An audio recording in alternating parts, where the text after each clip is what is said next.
دووهەمین و کۆتاهەمین لە دەرەنجامی کۆتایی ئەو بابەتە بڕێزان ئەوەمان پێ دەڵێت خوای پەروەردگار ئەو دینەی بۆ ئەوە نەناردووە کە بە شێوازێکی نەزەری ئێمە بیخوێنینەوە و دیراسەی بکەین یان وەکو شتێکی مقدەس سەیری بکەین و پابەندی نەبین. بەڕێزان دین ئەوە نییە و دینداری ئەوە نییە کە ئینسان دینەکەی بخوێنێتەوە بڵێ ئاوا دەڵێ و ئاوا دەڵێت بەڵام لە مەیدانی واقعیدا جێبەجێی نەکات.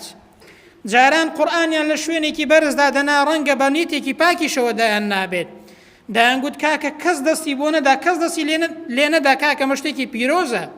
ئەی ڕاستە پیرۆزە، بەڵام خۆ قورئان بۆ ئەوە نییە کەس دەستی لێ نەدات و کەس دەستی پێ نەگا و نەزانێ چی تێدایە و وەکو پیرۆزی لەسەر ڕەفتەیەکی دابنەی.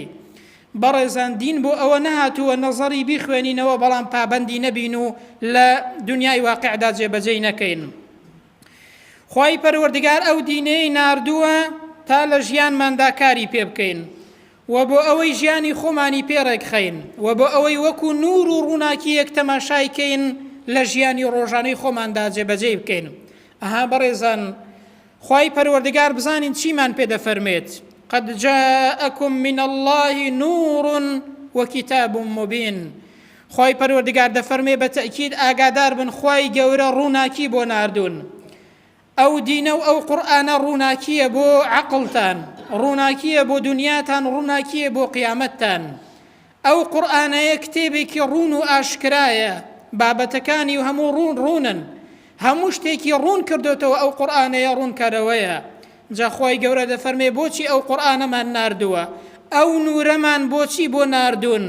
خۆ بۆ ئەوە نییە بڵێ کاکە قورئان پیرۆزە و نورە، ئەدی بۆچی خوای گەورە ناردوویەتی ئەوەتە بۆمان ڕوون دەکاتەوە. بەڕێزان یەهدی به الله، بۆ ئەوەی خوای گەورە ڕێنمونی هەر کەسێکی بێ بکات.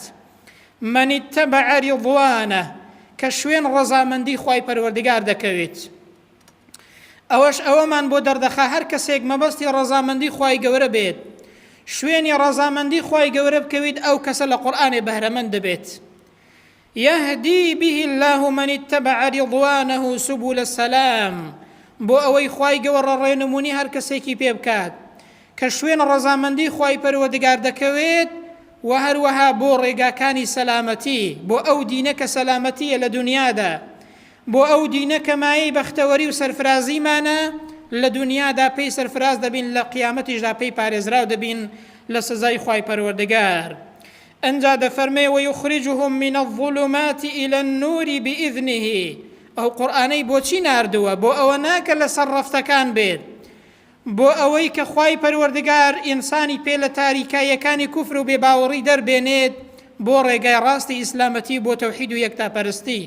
ئەنجا ويهديهم إلى صراط مستقيم.